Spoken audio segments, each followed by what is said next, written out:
Ajda, bolje lepo pozdravljen internet, tukaj Matej v filmu Tako in drugače. Točno na današnji dan pred 2 tednoma se je končal mednarodni filmski festival v Berlinu, Berlinale, 68. po vrsti, kjer sem bil tudi sam, kot ste lahko spremljali na mojem YouTube kanalu in pa na moji Facebook strani. Zdaj pa na vrsti, da malo več o festivalu povem tudi v enem malce daljšem videu.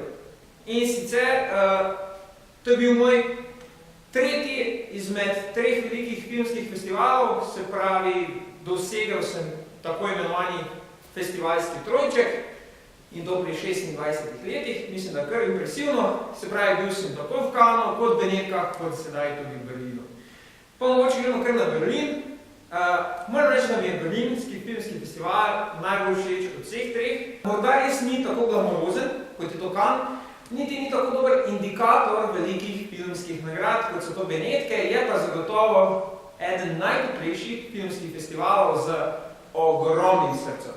Tako odločil sem se, da iz festivala bilo je ogromno filmov, tako da vseh vam ne morem predstaviti. Moram reči, da letina je bila odlična, glede na to, kako mrzlo je bilo, šalo na stran.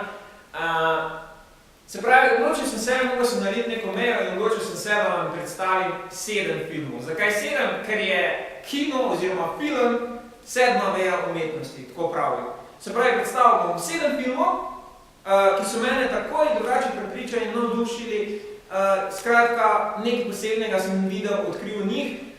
Izmed teh 7 filmov, če tako povzamem, je stop motion animacija, potem je film posnet na iPhone in film posnet na računalniški ekran. Se pravi, pisana paleta raznolikih tudi filmskih stilov ustvarjanja.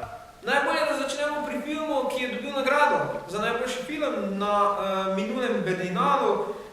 To je bil romunski film Touch Me Not, oziroma Ne dotikaj se me, bi lahko bil slovenski prevod, ne vemo še, če bo to slovenski prevod, odvisno od distributerja. Sam film je bil veliko presenečenje festivala, pa ne toliko zato, ker bi bil nekakovosten oziroma slab, temveč predvsem zato, ker ni bil nikoli v božjem krogu favoritov in ker dejansko, po mojem mnenju, ne gre ravno za film, ampak bolj za umetniško instalacijo. Romunska drama išče odgovore na vprašanje, kako najti intimiteto na najrazličnejše načine in na najrazličnejših mestih, ter kako ljubiti drug drugega, brez da bi izgubili samega sebe.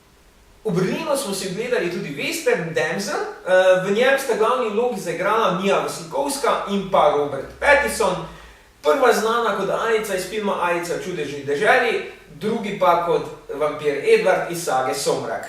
Tokrat je Robert igral pionirja, izumitelja, ki se skupaj s pijancem in enim tako zelo prikupnim miniaturnim konjem odpravi poiskati ljubezen svojega življenja z enim zelo plemenitim namenom in sicer želijo zaprositi za roko.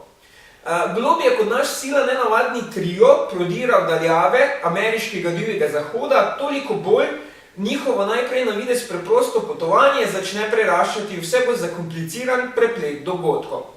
Na svoj način inovativen western kritikov ni navdušil, ampak sam moram reči, da bom tokrat zaplaval proti toku in rekel, da sta brata Zellner z unikatno senzibilnostjo in vidno afiniteto do westernov povedala čudovito počasno, a hkrati tudi smešno zgodbo z nepredvidljivim in predvsem učinkovitim preobratom. Vsekakor ne film za vsakogar, definitivno film za Mateja. Eden izmed nagrajencev je tudi Isle of Dogs oziroma slovensko Otok psov.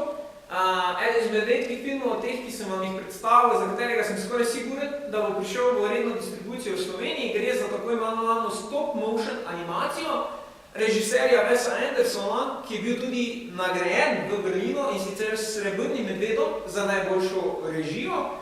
To je prvi Srebrni medved oziroma prva nagrada za najboljšega režiserja na katerem izmed 3 največjih filmskih festivalov na svetu, ki jo je režiser dobil za risanko.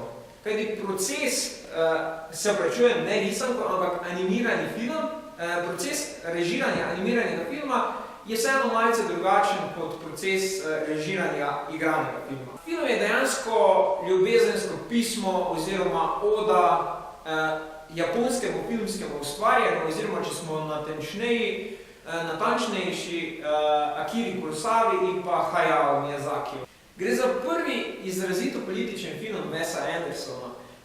Lahko bi rekli Odiseja o boju proti nestrpnosti in o junaštvu šibkih in spregledanih.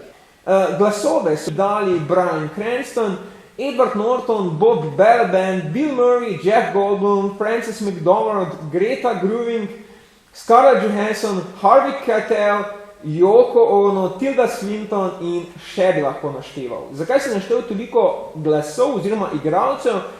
Namerno, kajti po mojem mnenju so tokrat igralci in igralke, od tistih z največjo pa vse do tistih z najmanjšo minutažo, srce in duša filma. Zanimiva je tudi odločitev, da je celovečerec dvojezičen, angleški in japonski, s pomembno opazko, da so japonski dialogi velikokrat nepodnaslovljeni.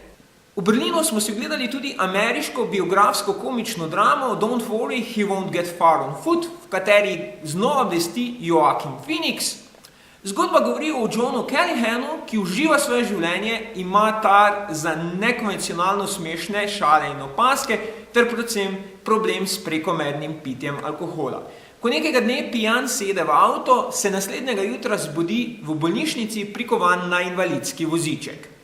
Ob spodbujanju svojega dekleta, ki ga igra Rooney Mara, in pa karizmatičnega mecena v vlogi Joana Hilla, sicer sila nerad vstopi v zdravljenje, a s tem odkrije dar za risanje ostrih, humornih in politično nekorektnih ilustracij, ki mu prinesejo mednarodno prepoznavnost in predvsem nov zagon v življenju.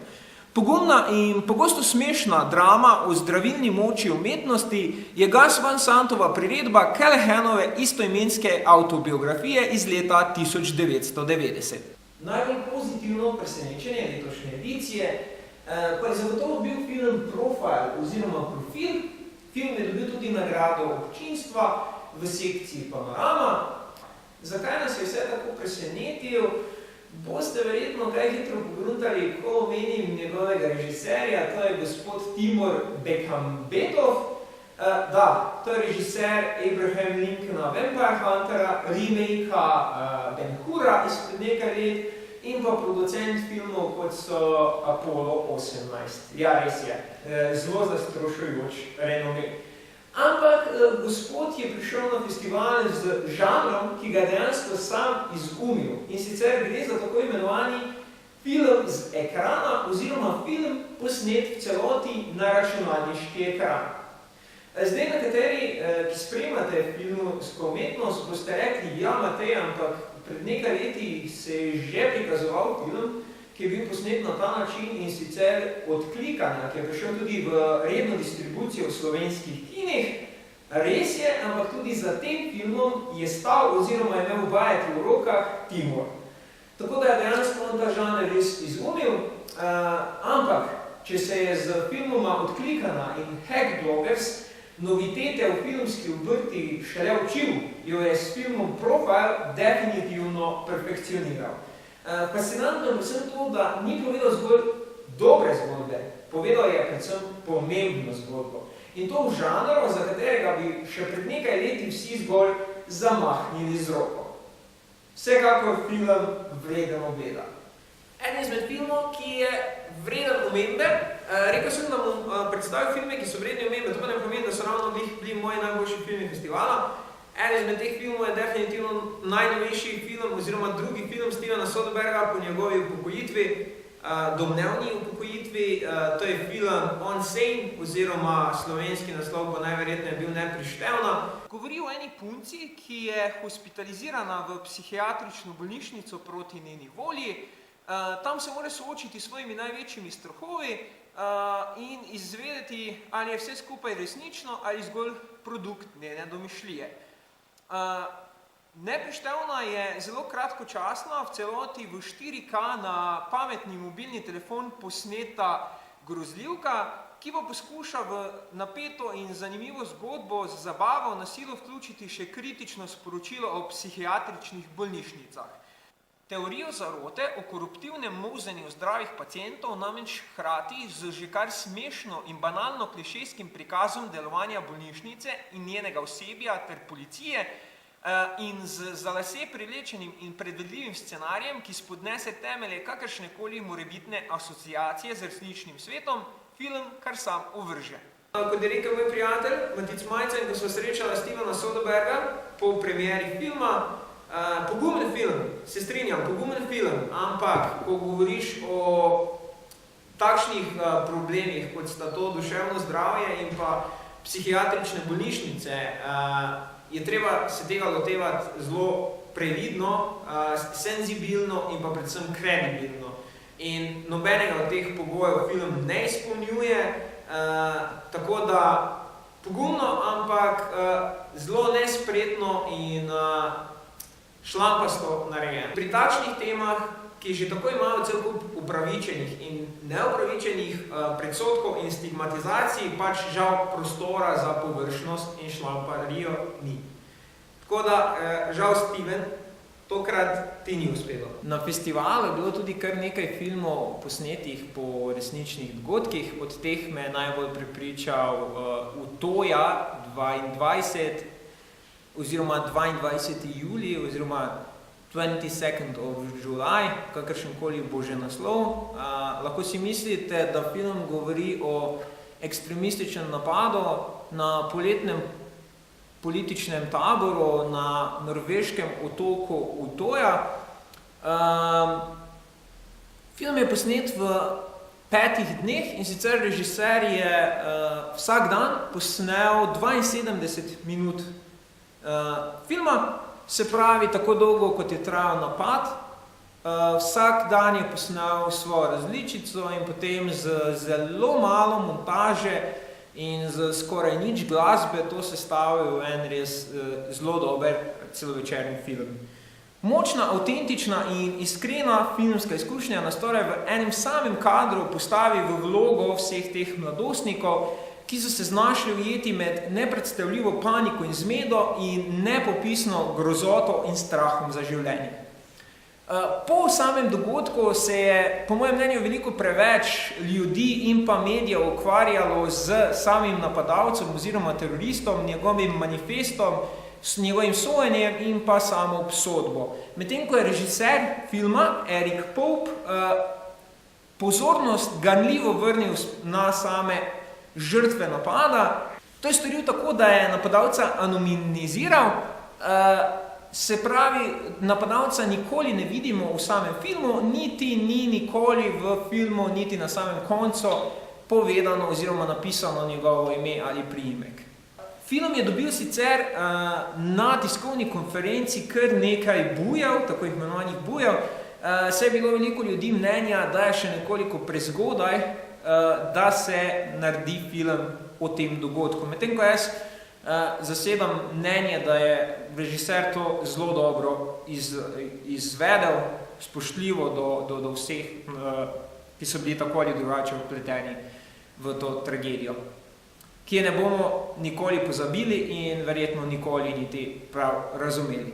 Prišli smo do konca videa, upam, da ste izvedeli kaj informativnega, ste se zabavali ob tem, kako Matej ne zna vlogati, oziroma zelo slabo vloga.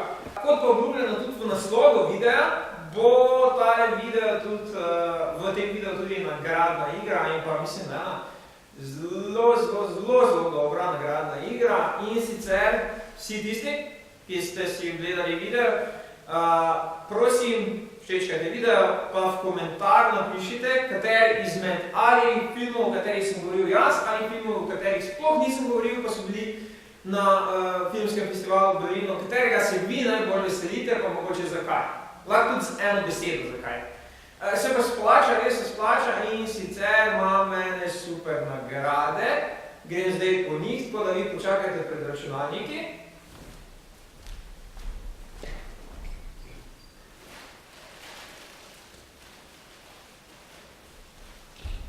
Evo mene, z nagradami, z delom nagrad, vseh nagrad nimam tukaj.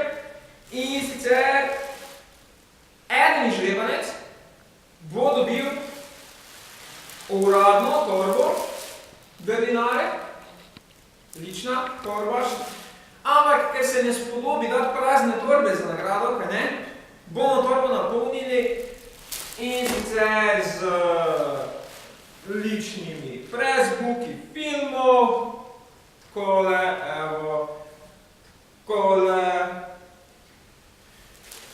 pa še kak se bo našel, ki ga zdaj trenutno nimam zraven, tako najmanj 7 pressbookov dobite zagotovo. Od filmov z tekmovalnega programa in tudi ob stranskih. Potem dobite tudi tale super večkrat namensko uporabni kozarček Berlinale, da ne boste metali tistih škodljivih plastičnih kozarcev smeti tokrat. Odličen za kak piknik, neodločljiv, tako rekoč.